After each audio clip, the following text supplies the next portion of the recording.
Bonjour à tous. Avant de commencer, je voudrais dédier ce commentaire à mon grand-père et maître, le professeur et grand rabbin Charles Touati, disparu Shabbat Zachor, il y a de cela tout juste 22 ans. Son enseignement et sa personnalité ont façonné la personne que je suis aujourd'hui. Une fois n'est pas coutume, pour mon troisième commentaire de l'année, je ne parlerai pas de la paracha de la semaine, la paracha Tetzavé, mais de ce qu'on appelle communément la paracha de Zachor. En effet, depuis presque 2 millénaires, et ainsi que la Mishnah nous l'enseigne, le Shabbat précédant la fête de Purim, on lit, en plus de la paracha habituelle, 3 versets issus du livre de Devarim, appelé Parashat Zachor.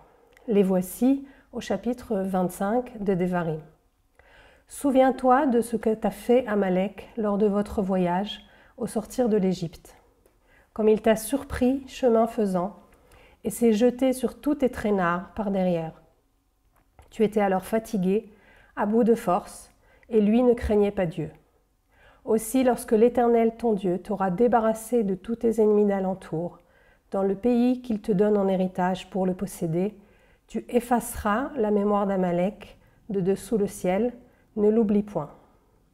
Ces versets expriment 2 commandements, celui de se souvenir du crime d'Amalek, ainsi que celui d'effacer le souvenir d'Amalek de sous les cieux. La mitzvah de Zachor, donc du souvenir, se pratique traditionnellement à travers cette lecture solennelle à la synagogue de ces versets. Dans cette étude, nous nous pencherons sur la deuxième mitzvah, qui est d'effacer ou d'anéantir le souvenir d'Amalek.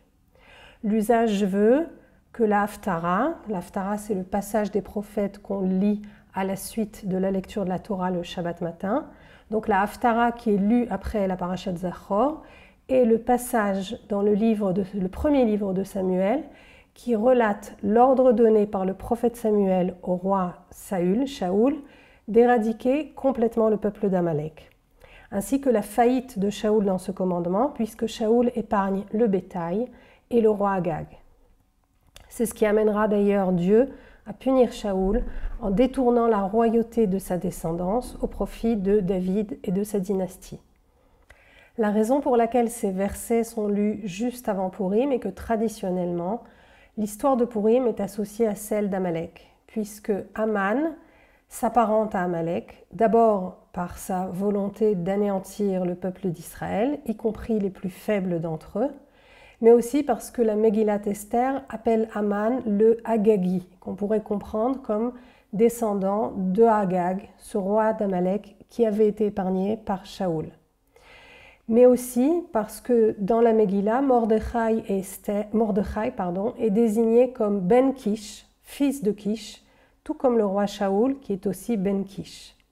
L'histoire de Purim est donc en quelque sorte l'épisode suivant des relations Israël-Amalek, puisque du fait que leur ancêtre Shaoul a manqué d'éliminer Agag, Esther et Mordechai se retrouvent à leur tour confrontés à la haine d'Amalek. Ces 3 textes qui sont lus à quelques jours d'intervalle à la synagogue, donc la Parashat Zachor dans Devarim, l'épisode avec Shaoul dans le livre de Samuel et la Megillat Esther font donc écho les uns aux autres et doivent être lus de façon croisée. Notons cependant que ce ne sont pas les seuls textes à faire référence à Amalek dans la Bible.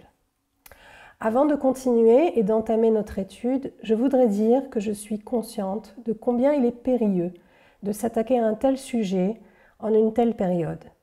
Comme au cinéma, je serais tentée d'avertir ainsi, les personnages et les situations de ce récit étant purement bibliques, toute ressemblance avec des personnes ou des situations existantes ne saurait être que fortuite. Et pourtant, je n'ai pu moi-même m'empêcher de m'émouvoir au cours de mon étude des nombreux échos avec la situation que nous vivons. La Torah est considérée comme la parole divine, porteuse d'un enseignement éternel, et c'est comme telle que je l'approche. Cependant, je ne puis pour autant négliger les dangers d'une lecture prophétique du texte, prophétique en cela que le lecteur se pose lui-même en prophète, pour qui le message divin ne fait aucun doute. J'ai choisi ce que j'estime être une voie médiane.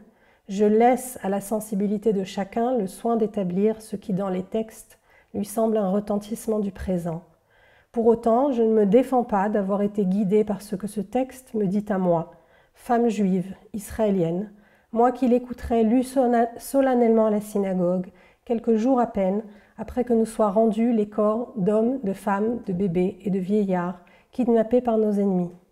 C'est particulièrement présent à mon esprit en cet instant même où j'enregistre mon commentaire et où le peuple d'Israël accompagne Kfir, Ariel et leur maman Shiri vers leur dernière demeure. Que leurs souvenirs soient bénis. Après cette introduction, il est temps d'aborder le problème majeur que nous posent ces 3 versets de Devarim. Dans ces versets, Dieu commande donc à Israël d'éradiquer totalement le souvenir d'Amalek. Quelques centaines d'années plus tard, le prophète Samuel dira ainsi au roi Saül, au premier livre de Samuel, chapitre 15, « Ainsi parle l'Éternel Tsevaot, j'ai à demander compte de ce qu'Amalek a fait à Israël en se mettant sur son chemin quand il sortit d'Égypte. Maintenant, va frapper Amalek et anéantissez tout ce qui est à lui. Qu'il n'obtienne point de merci. Fais tout périr, hommes et femmes, enfants et nourrissons, bœufs et brebis, chameaux et ânes. » L'ordre divin transmis par la bouche de Samuel fait donc directement écho au verset de Devarim, en explicitant ce que signifie concrètement effacer la mémoire d'Amalek, c'est-à-dire l'anéantir entièrement. Ce qu'on appelle en langage moderne un génocide. On ne peut s'empêcher d'être choqué par l'immoralité d'un tel commandement. Cette immoralité est double. Tout d'abord, pourquoi ne pas épargner des innocents comme des enfants ou des animaux?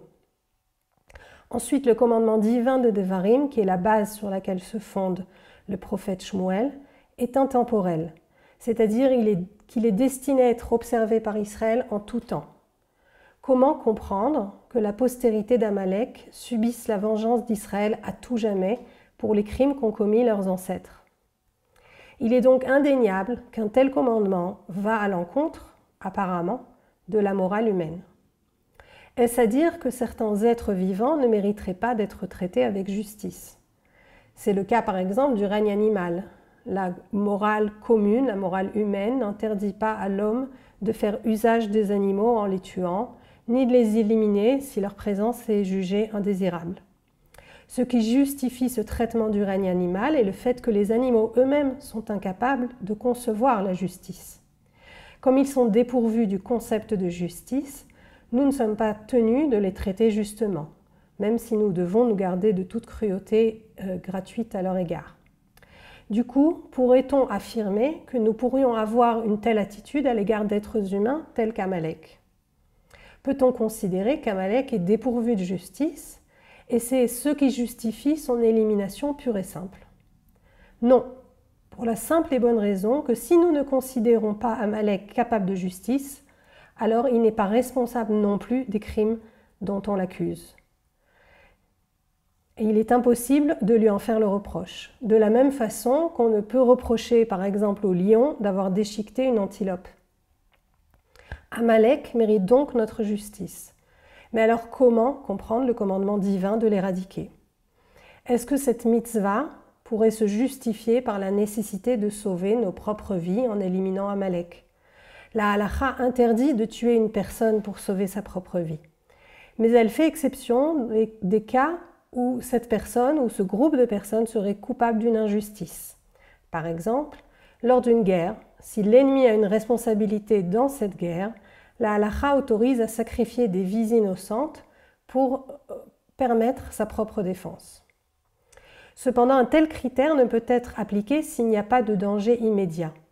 Or, on l'a dit, la mitzvah d'éradiquer Amalek est intemporelle, donc elle ne peut être justifiée par de l'autodéfense et par un danger immédiat.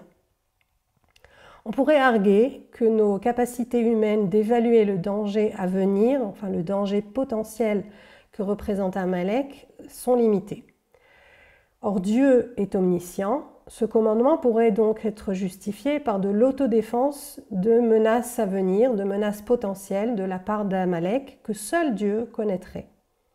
Or la mitzvah précède ces éventuelles menaces à venir.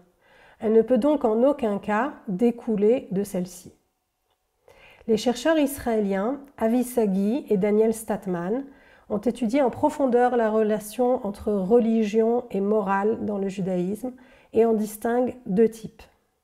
Le premier type, c'est la dépendance étroite entre religion et morale, selon laquelle un acte n'est moral que si Dieu l'a ordonné. C'est Dieu seul qui fixe l'obligation morale. Dans ce cas, notre débat serait clos, puisque cela signifierait que ce que Dieu commande est forcément moral. Le deuxième type est une dépendance faible entre Dieu et la morale, auquel cas l'homme a une capacité lui aussi de discernement moral qui est indépendant de son obéissance à Dieu.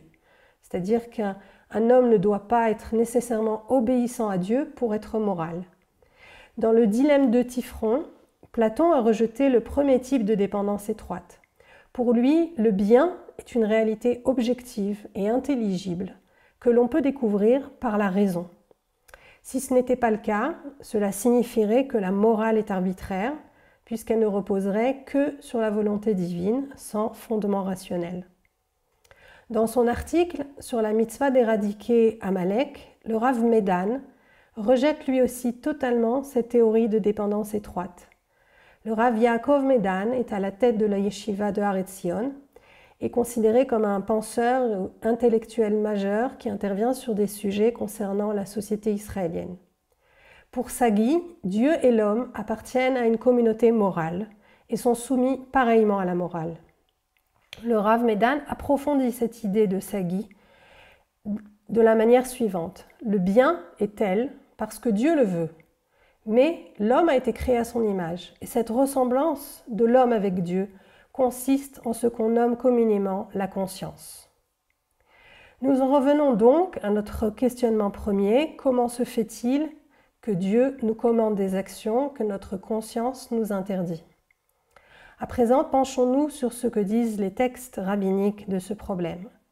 Les sages, dans le Midrash Kohelet Zuta, le posent de la manière suivante. Le Midrash commence par citer le verset de Samuel 15, premier livre de Samuel 15:5. Et Saül arriva à la ville d'Amalek et il se posa dans la vallée. Vayarev, c'est le verbe qui est utilisé pour se posa et que le Midrash comprend différemment. Le Midrash fait un jeu de mots sur ce mot Vayarev et le comprend comme il se disputa. Rabbi Bana a dit: il commença à débattre, donc à se disputer en paroles, en faisant référence à la loi de la génisse expiatoire, Egla Arufa. La loi de la génisse expiatoire, c'est une procédure qui est décrite dans le Deutéronome chapitre 21, qui vise à expier le meurtre d'un inconnu lorsque le coupable est introuvable. Cette loi reflète la responsabilité collective et morale d'une communauté face à un crime irrésolu.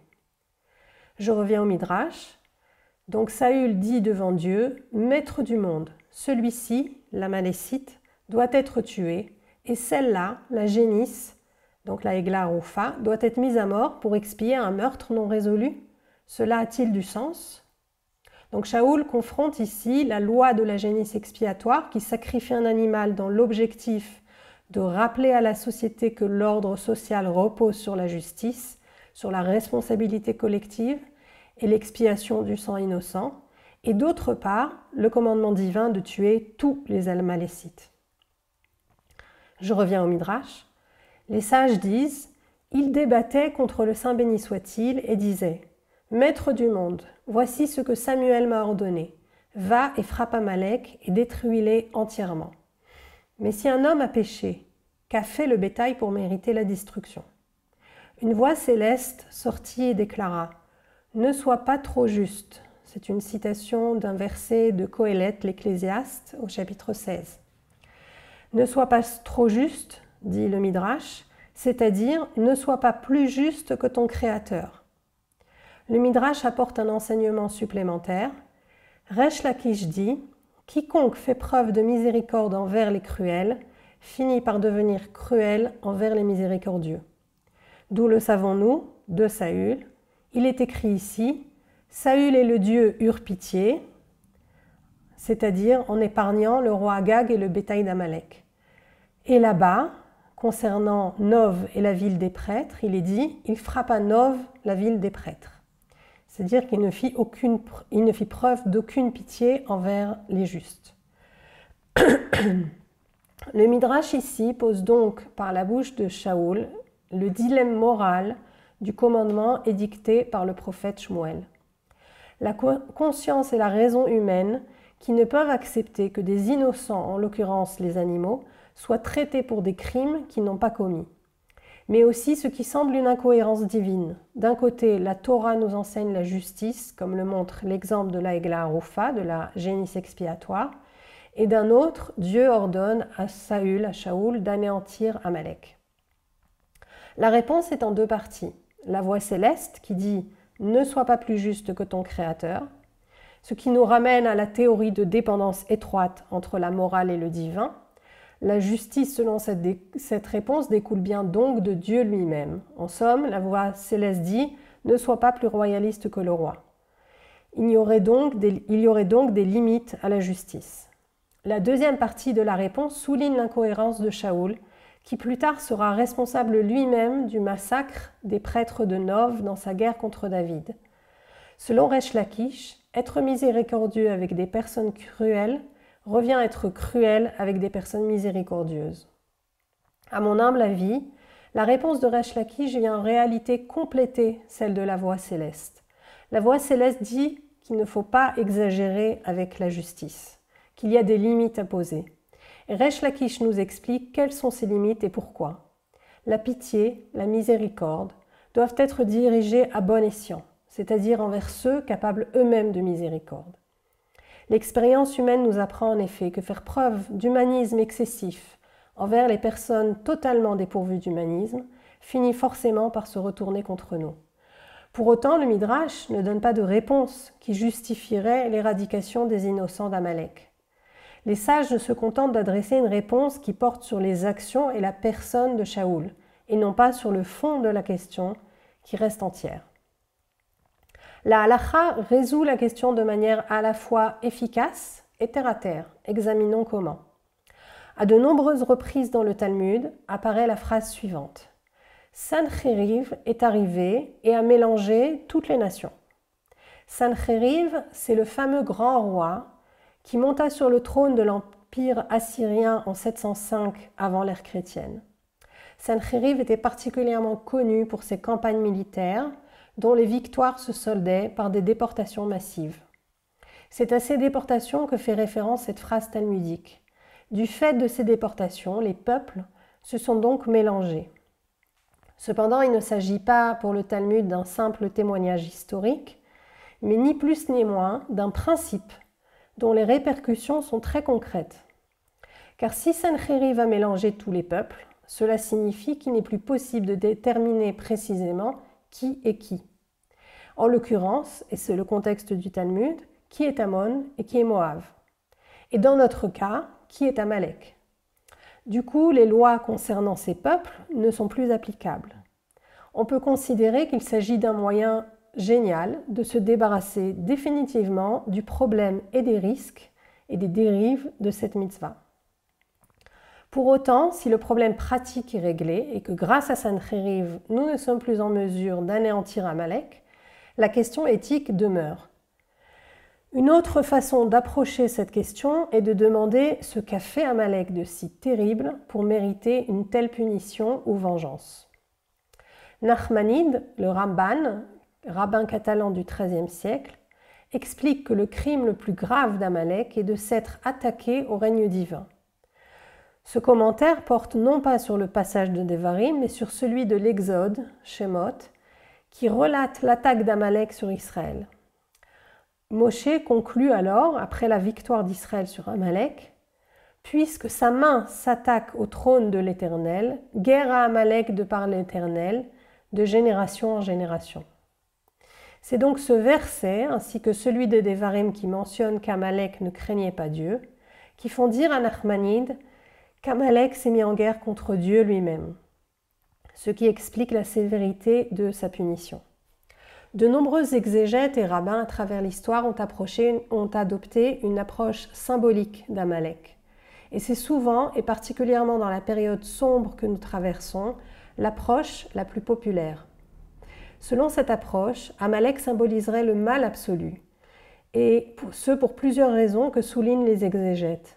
D'après le texte biblique, Amalek attaque Israël de façon totalement gratuite, sans conflit territorial ou autre raison apparente, et de façon particulièrement cruelle puisqu'il ne s'attaque pas à une armée, mais aux plus faibles de la société, à ceux qui sont à la traîne.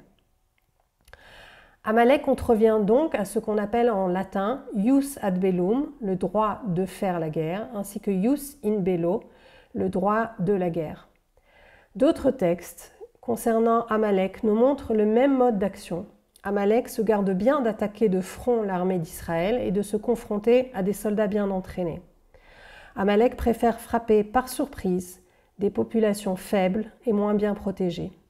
Il contrevient ainsi à la morale la plus élémentaire pratiquée par les hommes depuis des lustres. C'est ce qui lui vaut ce traitement particulier en comparaison avec les autres peuples entrés en conflit avec Israël. On comprend du coup que pour des rabbins tels que le Rav Yosef Dov Soloveitchik, ainsi que son père, le Rav Moshe Soloveitchik, Amalek symbolise ni plus ni moins que l'antisémitisme.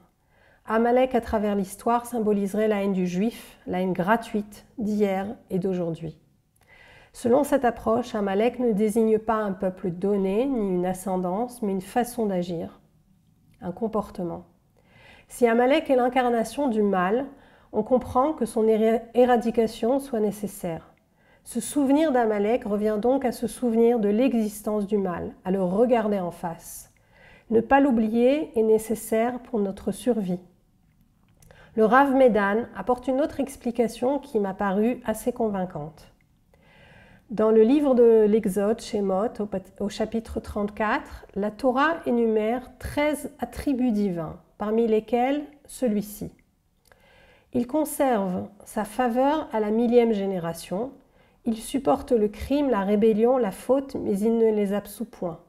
Il poursuit le méfait des pères sur les enfants, sur les petits-enfants, jusqu'à la 3e et à la 4e descendance. Le Talmud, dans le traité Brachot 7a, confronte cette affirmation avec le verset de Devarim 34. Les pères ne doivent pas être mis à mort pour les enfants, ni les enfants pour les pères. On ne sera mis à mort que pour son propre méfait. Ces deux versets semblent se contredire. L'un déclare que les enfants paient les crimes de leur père jusqu'à la 4e génération et l'autre, au contraire, affirme que chacun paie pour ses propres crimes. Le Talmud résout cette contradiction de manière intéressante en ajoutant la restriction suivante. Ksheochazin maase avotehem beidehem, à condition qu'ils maintiennent les actions de leur père. C'est-à-dire que Dieu poursuit le méfait des pères sur les enfants, sur les petits-enfants, jusqu'à la 3e et 4e descendance, à condition que ceux-ci maintiennent les méfaits de leur père, c'est-à-dire continuent leurs crimes. Cette restriction du Talmud, le Rav Medan l'applique à Amalek. Selon lui, la mitzvah d'anéantir Amalek n'est valable que si celui-ci se comporte comme ses ancêtres dans le désert. Auquel cas la mitzvah de Devarim serait intemporelle, certes, et générale, mais ne serait applicable que dans les circonstances précises où Amalek se comporte avec la même cruauté que ses ancêtres. Ce serait le cas à l'époque de Shaoul, et c'est évidemment le cas à l'époque d'Esther. Si on met ensemble bout à bout les approches symboliques et cette explication du Rav Medan, on pourrait en conclure qu'Amalek finalement est celui qui non seulement fait le mal pour le mal, mais persiste et signe. Pour conclure, je voudrais citer l'enseignement de Broria. Broria est la fille de Rabbi Hanina ben Teradion et l'épouse de Rabbi Meir, tous deux rabbins de la Mishnah du IIe siècle.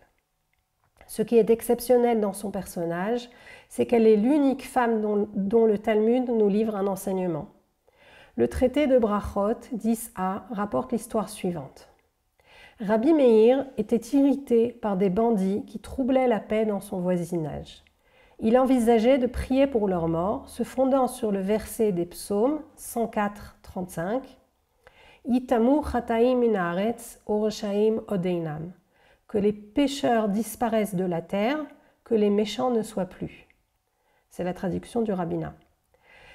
Broria, sa femme, le reprend en argumentant que le texte ne dit pas chotim, des pécheurs, mais chataim, des péchés. Broria continue même en expliquant la suite du verset. C'est parce que les pécheurs disparaissent de la terre, Yitamu Chataim Minaretz, que les méchants n'existent plus, ou Reshaim Odeinam. Au lieu de prier pour leur mort, elle suggère à Rabbi Meir de prier pour qu'il fasse teshuva, repentance, et change de conduite. Rabbi Meir accepte son conseil, prie dans ce sens, et finalement ces individus se repentent. Bruriah distingue donc le mal de celui qui le commet, et dont elle plaide même la cause. De la même façon, on peut dire que finalement l'ordre divin, Timche et Zecher Amalek, efface le souvenir d'Amalek, se comprend de la même manière. Car la Torah ne dit pas « efface Amalek », mais efface son souvenir, c'est-à-dire le souvenir de ses crimes, du mal qu'il représente.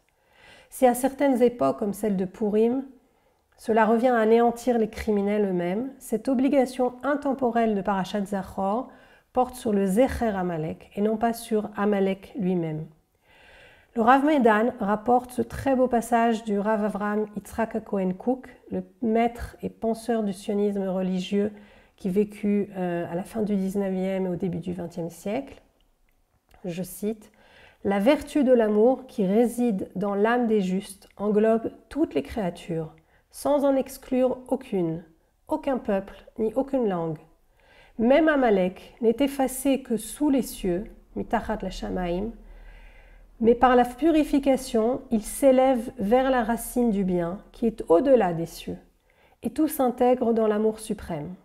Cependant, une force immense et une pureté absolue sont nécessaires pour parvenir à cette union sublime. À l'approche de Purim, prions donc pour que le Zecher Amalek, le mal, les crimes et la haine d'Israël disparaissent, afin qu'Amalek lui-même puisse enfin intégrer l'âme des justes.